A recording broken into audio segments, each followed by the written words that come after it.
All right, my name is Norm Walker. I live in Northwest Wisconsin. This is the stern of my 2008 Challenger SE with 430 horsepower. Since I got this jet boat about 4 years ago, I've gotten really good at removing the pumps, both to service them and to remove any debris.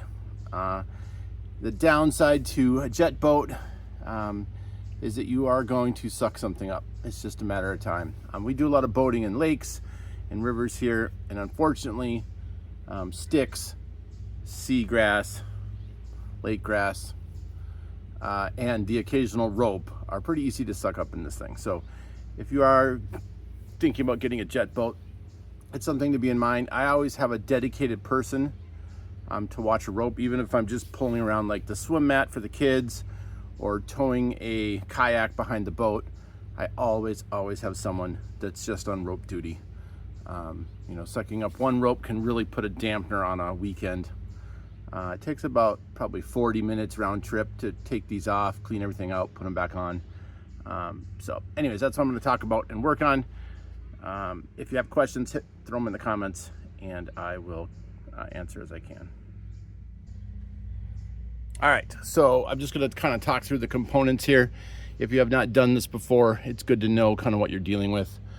These two things here are your reverse gates. They are connected with a stainless steel rod. So you're actually just controlling this, what would be the starboard side reverse gate with your levers up front, and it pulls this one up and down. Also the steering rod connects these two jet nozzles. And that is a very important linkage. I've lost that before. So basically, to take the jet pumps off, you have to take the reverse gates off, take the steering linkages off. Then there is some linkages on the starboard side or right side of the boat that you have to remove. Once those are done, it's all about taking, the actual jet pumps off. The jet pumps themselves are only held on by 4 17mm bolts. It goes very quickly.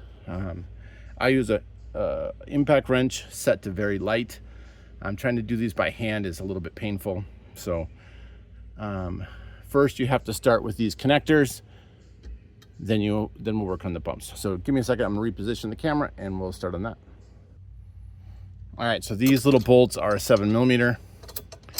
You definitely could do these with some kind of power wrench, but they are a little on the fragile side. I actually broke the ones on the left here. I had some corrosion damage on my boat due to it being from Florida and being a saltwater boat. So you just want to be, even though these are almost all this hardware is stainless, it's definitely have to be careful. So I'm gonna take both these off and then we'll start working on the reverse gates.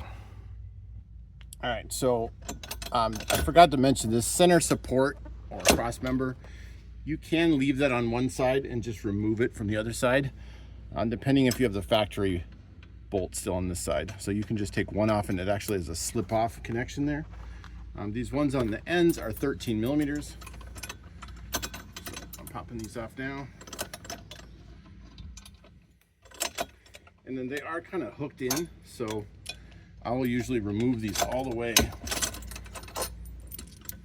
And then the whole reverse gate comes off with kind of a firm pull.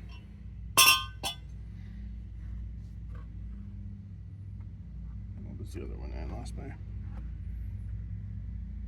All right, when you're removing this, there is a linkage to the cable in the front. I think this was a 17mm. Yeah, that's also a 10mm right there. So we'll just pop that off real quick. Keep going. 10mm. That comes off. And it's just a really simple, there's a washer there. That just comes off as a whole piece. Put that with the other reverse gate. All these components are stainless steel. You can see mine's stainless steel, but it does have some pitting and stuff in it. So now we'll work on the reverse gates. Strike that. Now we're going to work on the pumps. Reverse gates are removed. All right, we also got to take this shift linkage off.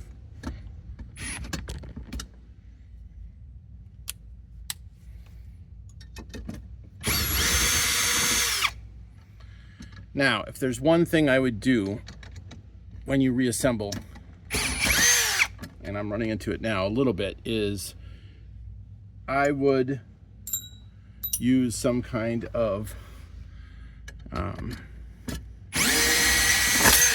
thread lock on this. The downside is if you lose this linkage, just one single bolt between these two jet nozzles, you don't have any steering. And I actually lost one side, so I still had just a minuscule amount of steering.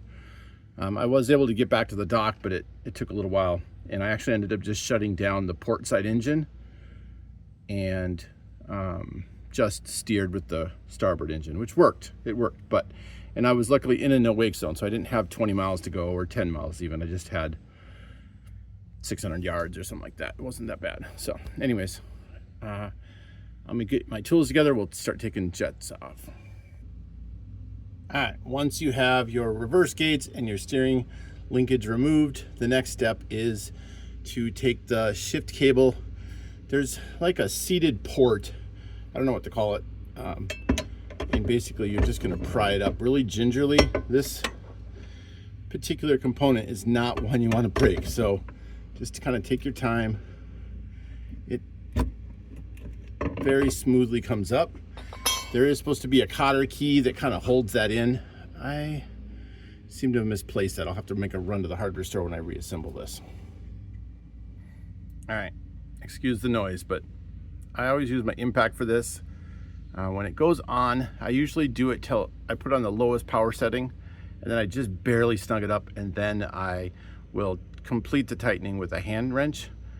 There is actual torque specs for this. I'll have to look it up. I don't remember what they are.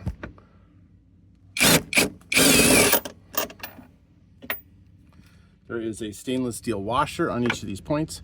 What I'll usually do is I take the 3 off and I end on one of the top nuts.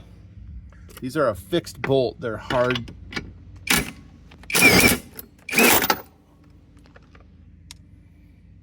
All right, so then what I'm going to do is I'm going to hold this up,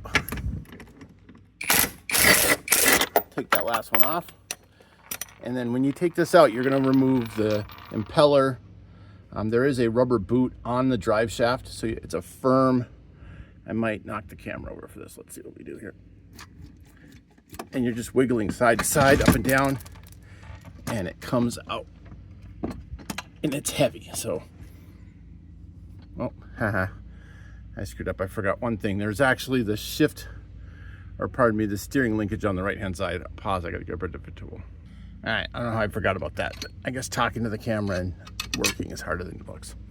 So, pulled that out on the right-hand side, and then it's just a firm pull to the rear. That is your drive shaft. Usually if you have stuff caught, you'll see it wrapped around that. I'll show you the components on the jet pump here in a second. All right, I'm now taking out the port side. Again, that's a 17 millimeter. I use a deep socket because I'm trying to get as much length and reach as I can.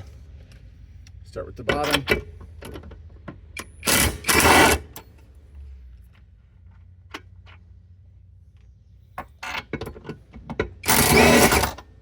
And then each of these has a washer. You don't want to forget about those.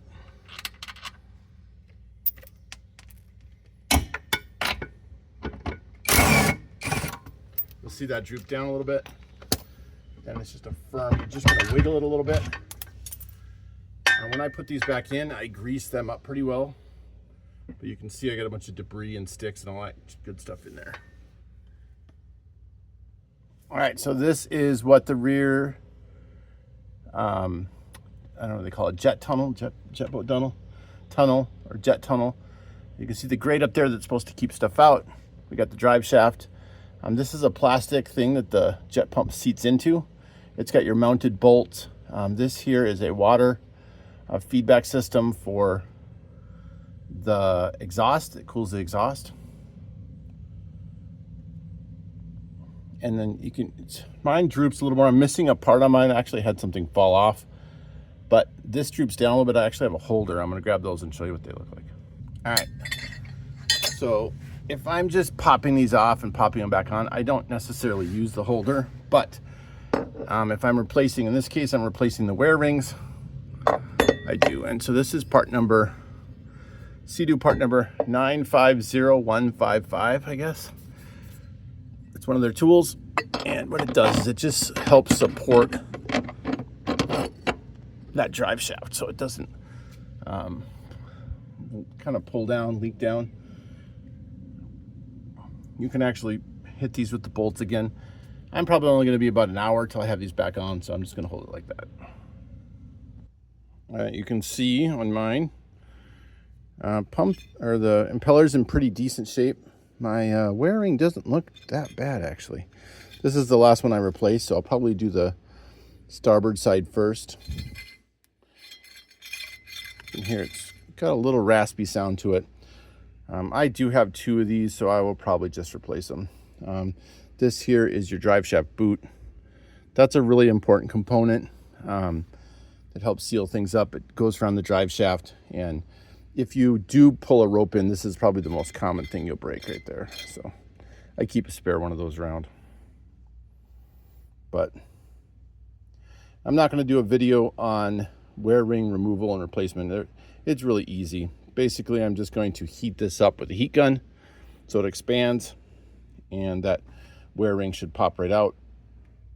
And then you put the wear rings in the freezer, heat it up again, pop them in. It goes really fast. So for that, you're just really removing the gent pup nozzle with these 4 bolts right here. It pops right off. So super easy. I'm going to take care of that, and we'll come back when we start to reinstall.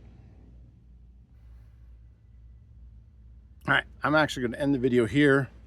So this will be our removal video, and then we'll still have to do a video, put it together, back together. So this is also something that you'll find. Hopefully that did not go through the pump. Doesn't look too banged up, so hopefully it didn't. But thanks for watching. Look for a second video where I install everything. Thanks so much for watching. Bye.